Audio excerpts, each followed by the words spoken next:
आज है 2 अप्रैल और आज हम आपको इस वीडियो में बताने वाले हैं आगे के 5 दिनों के क्या प्लान आपके होने चाहिए।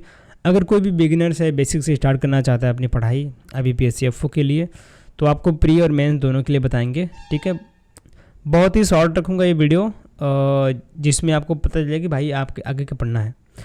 ये वीडियो कल आने वाला था, लेकिन कल आपका रिजल्ट आया, बहुत सारे लोग बिजी थे। जिनका सिलेक्शन हुआ है, बहुत सारे लोग मिठाई वगैरह बांटे, खुशियाँ मनाएं, लेकिन बहुत सारे ऐसे लोग हैं जो लोग मैसेज आए मुझे कि भैया हम 2-3 सालों से तैयारी कर रहे हैं, 1-2 नंबर से उनका रह गया। तो देखिए, आपको बहुत ज़्यादा दुखी होने की ज़रूरत नहीं है। और जो गॉड का प्लान रहता है, सभी कहते हैं कि आपसे बेटर रहता है, तो उन्हीं के ऊपर छोड़ के आगे बढ़िए, अपने मेहनत में कोई कमी मत छोड़िए।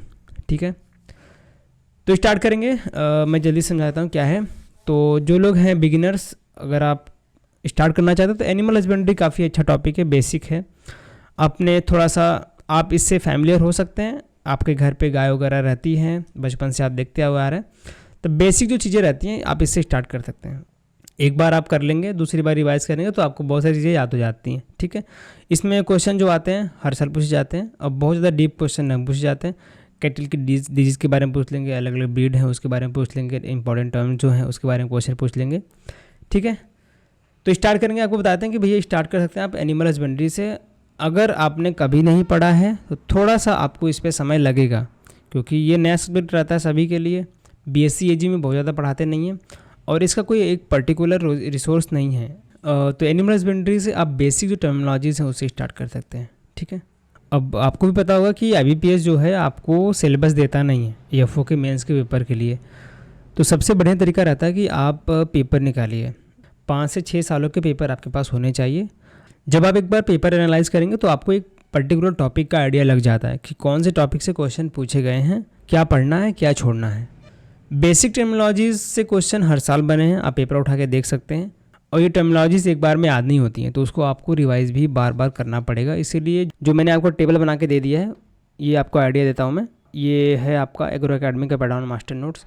इसमें आपको सारे टर्म्स, उसके डेफिनेशन मिल जाएंगे बहुत ही शॉर्ट फॉर्म में, आपको बहुत आसानी से समझ में आ जाएगा।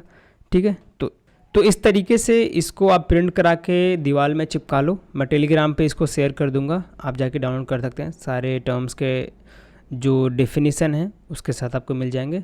ठीक है, तो ये टर्मिनोलॉजीज़ वाले पोर्शन आप यहाँ से कर सकते हैं। ये आपको बार बार देखना पड़ेगा, क्योंकि टर्म्स में कोई भी चीज़ें फिक्स नहीं रहती है, सर्टेन रहती है, कहीं से भी क्वेश्चन पूछ सकते हैं। तो थोड़ा बहुत बेसिक आइडिया लगा रहेगा, भैया ये है इसका डेफिनेशन, आपको क्लिक करेगा एग्जाम में, आप उसको टिक मार्क करके आ जाएंगे। ये कर लीजिए आज, उसके बाद रिवाइज कर लीजिए।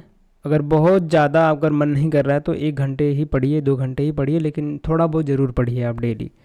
एनिमल हस्बेंड्री से ही आप IMP टर्म्स कर सकते हैं, कैटल से रिलेटेड, बफलो से रिलेटेड, सीप, गोट, पिग से रिलेटेड। इनसे क्वेश्चन भैया आता ही आता है। एक पिछले साल भी आया था, उसके पिछले साल भी आया था। आपको दिखा देते हैं, एक इंपॉर्टेंट टेबल रहता है, बहुत सारी किताबों में आपको मिल जाएगा ये टेबल। ठीक है, इस टेबल को आप अच्छे से देखिए।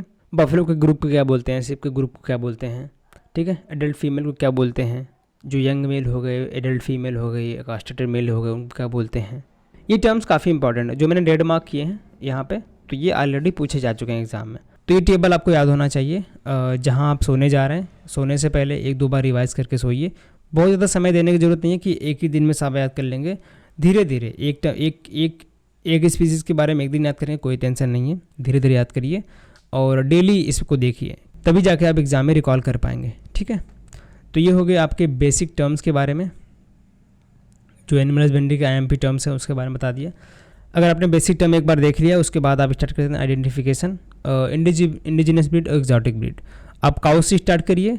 ठीक है, इंडिजिनस ब्रीड में आपके मिल्च ब्रीड जो है वो 3 है, इंपॉर्टेंट है, गिर, साहिवाल और रेड सिंधी। तो इनकी जो क्या क्या चीज़ें पढ़नी है, तो मेन कैरेक्टर क्या है भैया, स्पेसिफिक फीचर क्या है, मिल्क यील्ड कितना देती हैं ये, हर एक काऊ के बारे में पढ़िए। जेस्टेशन पीरियड कितना रहता है, age of first calving, scientific name. अगर इंडिजिनस मिल्च ब्रीड से क्वेश्चन आपको बनेगा, जो भी आपके 3 मिल्च ब्रीड हैं, गिर, साहिवाल, रेड सिंधी, तो ये मेन चीज़ें जो मैंने आपको पॉइंट किया हुआ है, यहीं से आपको क्वेश्चन बनने वाले हैं। ठीक है, तो अगर ये 5 तारीख को आप स्टार्ट करते हैं, तो अगर एक दिन में आपने इसको एक बार देख लिया तो शाम को रिवाइज करके सोइए। उसके बाद ड्रॉट स्टार्ट कर सकते हैं। ड्रॉट पर्पज़ के लिए भी 5-6 इंपॉर्टेंट ब्रीड है, वो भी आपको लिस्ट डाउन मिल जाएगा पैडाउन के मास्टर नोट्स में। अगर वो हो जाता है तो वेल एंड गुड, अगले दिन आप डुअल पर्पज़ स्टार्ट कर सकते हैं। डुअल पर्पज़ के थोड़े ज़्यादा ब्रीड है तो उसमें 2 दिन लग सकते हैं आपको सारी चीज़ याद करने में। अभी देखो इंडिजिनस में ये सारे कैरेक्टर याद कर सकते हैं, लेकिन ड्रॉट और डुअल पर्पज़ में उनकी मिल्क यील्ड और gestation period, milk of age of first calving और उनके स्पेसिफिक फीचर। तो ये 3-4 चीज़ें हैं जो कि आपको ड्रॉट और डुअल पर्पज़ के लिए याद करनी है। अगर ये कर लेते हैं आप 6-7 तारीख को, तो आप संडे है 7 तारीख को, अगर यहाँ तक आपने पढ़ लिया है तो आप उसको प्रॉपर फुल डेज आप दीजिए रिवीजन को। और टॉपिक वाइज आप टेस्ट भी लगा सकते हैं इसके ऊपर। पैडाउन का वीकली टेस्ट होता है, आप जाके वेबसाइट पे फ्री में टेस्ट दे सकते हैं, ठीक है। एक्जॉटिक ब्रीड उसके बाद स्टार्ट कर सकते हैं आप 8 मंडे से। एक्जॉटिक ब्रीड में भी बहुत ज़्यादा ब्रीड नहीं है, 4-5 मेन ब्रीड हैं, उनके बारे में देखिए, उनके स्पेसिफिक फीचर, मिल्क यील्ड, ठीक है, age of first calving, gestation period क्या है, हीट पीरियड क्या है। तो नोट्स में आपके लिए हमने प्रॉपर एक टेबल बना दिया है कि हर एक ब्रीड का, जितने भी इंडिजिनस में कैटल मिल्क ब्रीड हैं, ड्रॉट हैं, डुअल पर्पज़ के हैं, तो सभी के स्पेसिफिक फीचर क्या है, मिल्क यील्ड कितना है और जेस्टेशन पीरियड कितना रहता है, जब फर्स्ट काल्विंग स्ट्रेस साइकिल कितने दिन का होता है, हीट पीरियड कितना होता है, टेम्परेचर वगैरह के टेबल आपको नोट्स में मिल जाएंगे।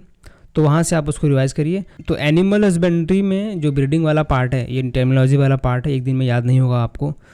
तो जो जितने भी टेबल इंपॉर्टेंट टेबल हैं, टेबल से क्वेश्चन डायरेक्टली बन जाते हैं, तो उस टेबल को प्रिंट करा के आप दीवार पे चिपकाइए, डेली उसको देखिए।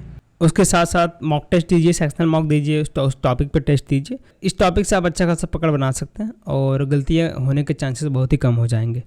तो ये हमने बात कर लिया एग्रीकल्चर वाला पार्ट मेंस के लिए। अब इम्पॉर्टेंट क्या है, प्री भैया डी में क्या पढ़ें। तो जितने भी एफओ के टॉपर हैं, तो सभी के इंटरव्यू अगर आप देखेंगे तो बोलते हैं कि प्री प्लस मेंस आपको साथ में लेके चलना है, ठीक है। अब ऐसे बहुत सारे लोग हैं जिन्होंने कभी क्वांट के क्वेश्चन सॉल्व नहीं किए हैं और रीजनिंग कभी नहीं देखा है, इंग्लिश से कभी पाला नहीं पढ़ा है, तो थोड़ा सा ज़्यादा आपको टाइम देना पड़ेगा प्री के लिए। अगर आप 4 घंटे पढ़ रहे हैं तो 3 घंटे दीजिए प्री को और 1 घंटे आप एग्रीकल्चर वाले पार्ट को दीजिए, ठीक है। अगर आप कॉलेज में हैं, टाइम मैनेज नहीं कर पा रहे हैं, तो शुरुआत में पूरा टाइम दीजिए आपका प्री निकालने में। मेंस आपका हो जाएगा जब आप प्री क्वालिफाई करेंगे, उसके बाद समय मिलता है। और जब आपका ये आपका नोटिफिकेशन आएगा तब भी अभी स्टार्ट करें। अगर आप प्री पे कमांड बना लिए एक बार, तो आपको डेली प्रैक्टिस ही लगता है। उसके बाद आपको टेंशन लेने की ज़रूरत नहीं कि मुझे कॉन्सेप्ट सीखना है, ठीक है। आपको बस प्रैक्टिस क्वेश्चन मिल जाया करेंगे टेलीग्राम पे हमारे, बस प्रैक्टिस करिए और मॉक दीजिए, उसमें आपका काम हो जाता है। तो इससे टाइम डिवाइड कर लीजिए शुरुआत में, जिनको नहीं बिल्कुल भी आइडिया है। तो दोस्तों आपको इंग्लिश काफ़ी घातक है, इसमें 0.5 मार्क्स मिलते हैं पर क्वेश्चन के, तो इसलिए कट ऑफ बहुत ज़्यादा रह जाता है बहुत सारे स्टूडेंट का। तो इंग्लिश से नाता जोड़ना पड़ेगा, डेली के आपको रीडिंग करनी पड़ेगी। जितने भी इंपॉर्टेंट वर्ड्स हैं, जो भी न्यूज़पेपर में वगैरह आते हैं, वो भैया आपको पता होने चाहिए। इसके लिए क्या कर सकते हैं, बहुत सारे टीचर हैं, निमिषा बंसल मैम को फॉलो कर सकते हैं, इनके डेली की क्लास होते हैं लाइव, द हिंदू एडिटोरियल के। आरसी तो उसमें रहता ही रहता है, उसमें प्लस आपको मैम वोकैब करा देती हैं, वोकैब अच्छा हो जाता है। उसके साथ तो वहाँ पे आपको सिनोनिम्स एंटोनिम्स बता देती हैं। तो इंग्लिश के लिए ये काम कर लो आप। और जो आपका पैराजम्बल्स होता है, सेंटेंस करेक्शन होता है, ग्रामर वगैरह के लिए बेसिक्स वगैरह सभी पढ़े रहते हैं शुरुआत में, लेकिन अभी आपको बिल्कुल पढ़ने की ज़रूरत नहीं ग्रामर। अगर आप क्वेश्चन प्रैक्टिस करेंगे, डेली के सॉल्व करेंगे, तो आपको थोड़ा बहुत आइडिया लग जाता है एग्जाम में कि क्या गलतियाँ हैं, देख कर पता चलता है। क्योंकि अभी आप 12वीं में तो हैं नहीं, आपने यूजी कर रखा है, तो देख के क्वेश्चन बता सकते हैं क्या गलतियाँ हैं उसमें। तो इतनी बहुत इंग्लिश सबकी रहती है, ठीक है। अब इंग्लिश का काम धीरे धीरे करेंगे, धीरे धीरे मैं आपको बताता रहूँगा क्या करना है। डीपीक्यू सॉल्व कीजिए, मॉक टेस्ट दीजिए इस पर, और टाइम लगा के आरसी सॉल्व कीजिए, ठीक है। उसके बाद आप रीजनिंग के लिए, रीजनिंग में अगर आप चाहते हैं, बिल्कुल भी नहीं पढ़ा है, यूट्यूब पे बहुत सारे क्लासेस हैं, मैं भी रिज्यूम कर रहा हूँ अभी। जो बेसिक सबसे भैया आपका इनइक्वालिटी,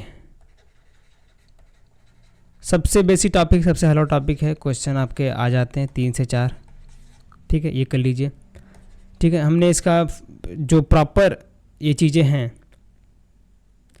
प्री के लिए, जो क्या सिलेबस है वहाँ से आप देख के स्टार्ट कर सकते हैं। लेकिन आप स्टार्ट करिए फर्स्ट वीक में, आप इनइक्वालिटी पढ़िए, ठीक है। इनइक्वालिटी बहुत छोटा टॉपिक है, 2 क्लास में आप समझ जाएंगे क्या है इनइक्वालिटी, ठीक है। उसके साथ साथ कोडिंग डिकोडिंग, ये 2 टॉपिक आप इस वीक में करिए और इनके प्रैक्टिस क्वेश्चन करिए। दोनों के डीपीक्यू आपको टेलीग्राम पे मिल जाएंगे, मैं डाल दूंगा। और इसमें आपको puzzle plus sitting arrangement, seating arrangement के क्वेश्चन। तो ये अगर आप अभी से प्रैक्टिस करना शुरू करते हैं, डेली के 1 पजल, एक पजल बना रहे हैं, समय लग रहा है लगने दीजिए, आधा घंटा 1 घंटा लग रहा है लगाइए, लेकिन पजल और सीटिंग अरेंजमेंट पे कमांड बनाना पड़ेगा। इसके अलावा आप स्कोर नहीं कर सकते। वहाँ पे आप बता नहीं सकते कौन से टॉपिक से क्वेश्चन आएंगे, लेकिन पजल सीटिंग अरेंजमेंट जरूर आता है, तो इस पर आपको कमांड होना चाहिए। डेली के 2, अभी हमारे पास 45 सेट हो चुके हैं पजल के, हमने डाल दिए टेलीग्राम पे। सारे पीडीएफ आपको मिल जाएंगे, अच्छे अच्छे क्वेश्चन हैं जो एग्जाम में आते हैं उसी टाइप क्वेश्चन है, उसको डेली प्रैक्टिस कीजिए। इसका वीडियो सोल्यूशन मैंने स्टार्ट कर दिया है, दो बना दिए। अब पोर्टल पे जाके चेक करें, 2 वीडियो सोल्यूशन भी डाल दिया है मैंने। ठीक है, अब क्वांट की बात करते हैं। तो इस वीक में आप क्वांट के लिए शुरुआत में आप पहले तो टेबल याद करना है आपको। टेबल 20 तक टेबल याद कर लीजिए, स्क्वायर याद कर लीजिए 20 तक, और क्यूब याद कर लीजिए 15 तक। ये कर लीजिए, इसमें समय लगेगा, इतने जल्दी याद नहीं होगा। ठीक है, और सिंप्लीफिकेशन प्लस अप्रॉक्सीमेशन इसी से बनेंगे यहाँ पे। ठीक है, अगर आपके पास टेबल अच्छा है, डिवाइड के रूल क्या क्या है, मल्टीप्लिकेशन कैसे करते हैं, शॉर्टकट मेथड क्या है, जो मैंने फास्ट ट्रैक मैथ का क्लास बनाया है, फास्ट ट्रैक मैथ का क्लास देखिए, उसमें सब कुछ मैंने आपको एक्सप्लेन किया है, बेसिक से क्या पढ़ना रहता है। तो क्वांट के लिए फास्ट ट्रैक मैथ के 2 क्लासेस हैं, उसको देखिए और इस पर काम कर लीजिए। दोनों क्लास के लिंक डिस्क्रिप्शन में मिल जाएगी, आप देख के उस पर काम कर सकते हैं। ठीक है, तो ये था नेक्स्ट वीक के प्लान। आई होप आपको वीडियो पसंद आएगा। अगर आपको ये प्लान लग रहे हैं कि आपके लिए फ्रूटफुल हैं, तो बताइए कमेंट में कि हम आपको हर एक वीक में आपके प्लान दे देंगे, क्या पढ़ना है, क्या छोड़ना है और कहाँ से पढ़ना है। ठीक है, इसको एंड करते हैं दोस्तों। आई होप आपको वीडियो पसंद आएगा। वीडियो को लाइक कीजिए, चैनल को सब्सक्राइब जरूर कर लीजिए, अपने दोस्तों से जरूर शेयर कीजिए वीडियो को।